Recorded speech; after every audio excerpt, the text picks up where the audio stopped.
नमस्कार, मैं प्रभात कुमार GWPC अजमेर से। अप्लाइड केमिस्ट्री के इस वीडियो में हम कार्बन केमिस्ट्री के अंतर्गत सजातीय श्रेणी होमोलोगस सीरीज़ के बारे में स्टडी करेंगे।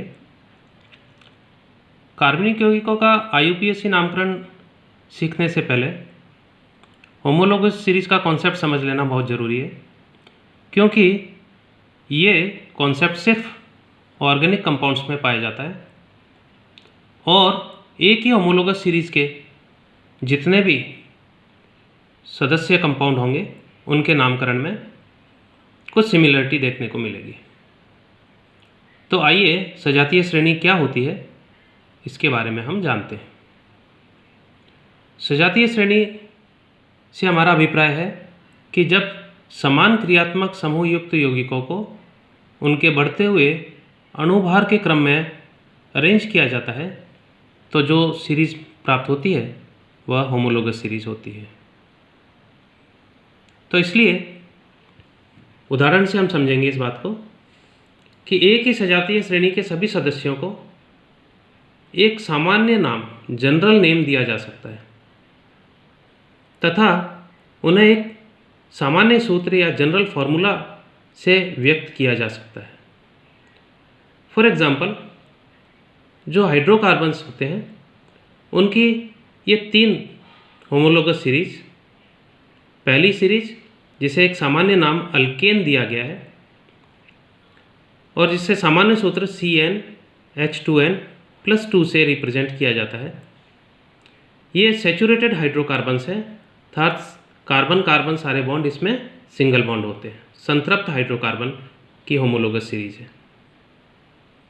दूसरी सीरीज जिसे अल्कीन नाम दिया गया है और एक जनरल फार्मूला CnH2n से व्यक्त किया जाता है। इसमें कार्बन कार्बन परमाणुओं के बीच में डबल बॉन्ड देखने को मिलता है, जबकि जब कार्बन परमाणुओं के बीच में ट्रिपल बॉन्ड होता है तो प्राप्त होने वाली होमोलोगस सीरीज अल्काइन कहलाती है और इसे एक सामान्य सूत्र CnH2n-2 से व्यक्त किया जाता है।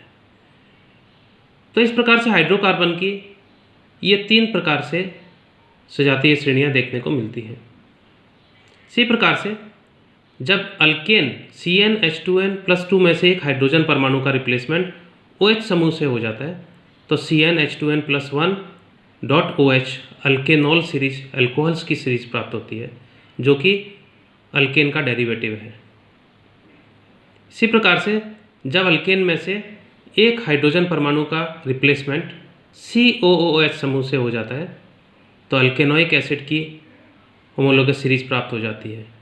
तो ये 2 एग्जाम्पल हाइड्रोकार्बन के डेरिवेटिव्स अर्थात फंक्शनल ग्रुप वाले कंपाउंड्स के होमोलोगस सीरीज के हुए। तो ये कॉन्सेप्ट हमें इनऑर्गेनिक कंपाउंड्स में नहीं देखने को मिलता, ये सिर्फ ऑर्गेनिक कंपाउंड्स में देखने को मिलता है। एक जो होमोलोगस सीरीज होती है उस होमोलोगस सीरीज के जो 2 क्रमागत सदस्य होंगे उनके बीच में CH2 का डिफरेंस देखने को मिलेगा और इसलिए यदि हम देखें तो उनके अणुभार में 14 का अंतर होता है। जैसे फॉर एग्जांपल अल्केन श्रेणी जो है CnH2n+2, उसका पहला सदस्य CH4 है, दूसरा सदस्य C2H6, तीसरा सदस्य C3H8। तो मीथेन, इथेन, प्रोपेन अगर हम देखें तो 2 क्रमागत सदस्यों में CH2 का अंतर देखने को मिलेगा। यहाँ पर भी CH2 का अंतर देखने को मिलेगा, अर्थात जो दूसरा हमारा सदस्य है इसका अणुभार पहले वाले सदस्य से 14 ज़्यादा होगा और इस प्रकार से 14 जो है वो प्लस होते जाएंगे जैसे जैसे हम उसी सेम होमोलोगस सीरीज में नीचे की ओर बढ़ेंगे। तो एक जो सजातीय श्रेणी होती है उसके अंदर जितने भी मेंबर होते हैं वे सजात या होमोलोग कहलाते हैं।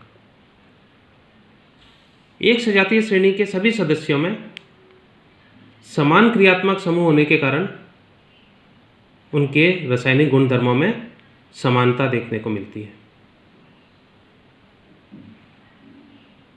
यौगिकों के जो भौतिक गुणधर्म होते हैं वे अणुभार पर निर्भर करते हैं तथा एक सजातीय श्रेणी में अणुभार में लगातार वृद्धि होती है, इसलिए यौगिकों के भौतिक गुणधर्मों में भी क्रमिक परिवर्तन देखने को मिलता है। सजातीय श्रेणी के सदस्यों को कई सामान्य विधियों से बनाया जा सकता है। तो इस प्रकार से हम देखते हैं कि कार्बनिक यौगिकों में ये जो सजातीय श्रेणी का कॉन्सेप्ट देखने को मिलता है वह अपने आप में एक यूनिक फीचर है। यहाँ हम ये भी जान लें कि क्रियात्मक समूह क्या होता है। तो क्रियात्मक समूह परमाणु या परमाणुओं का वह समूह है जो किसी भी कार्बनिक यौगिक को विविक्तकारी गुण डिस्टिंक्टिव प्रॉपर्टी प्रदान करता है। इसलिए कार्बनिक यौगिकों के जो रासायनिक गुणधर्म होते हैं वो उनके क्रियात्मक समूह पर निर्भर करते हैं। तो अपने आने वाले वीडियो में हम कार्बनिक यौगिकों का वर्गीकरण सीख चुके हैं, होमोलोगस सीरीज का कॉन्सेप्ट जान चुके हैं। तो इस नॉलेज को यूज़ करते हुए हम कार्बनिक यौगिकों का IUPAC नामकरण करना भी सीखेंगे। धन्यवाद।